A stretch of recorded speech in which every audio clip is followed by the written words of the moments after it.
Nisikilize mimi. Rudia hapo kaka. Nisikilize mimi Tobi, kwamba fainali Simba anacheza mwaka huu.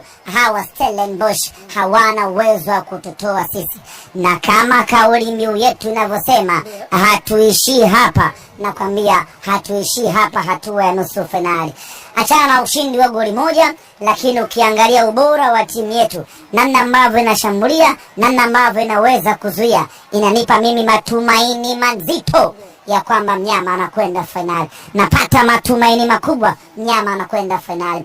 Na hata ukiangalia kwenye mechi ya leo, ni makosa yetu madogo ndio ambayo yamemaliza hii mechi kwa goli moja huko bila, na wala sio kwa ubora wa mpinzani wetu.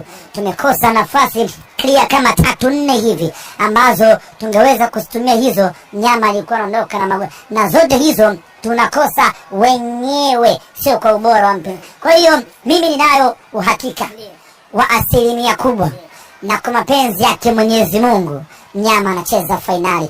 Stellenbosch hana uwezo wa kutufunga goli 2 bila nyumbani kwake.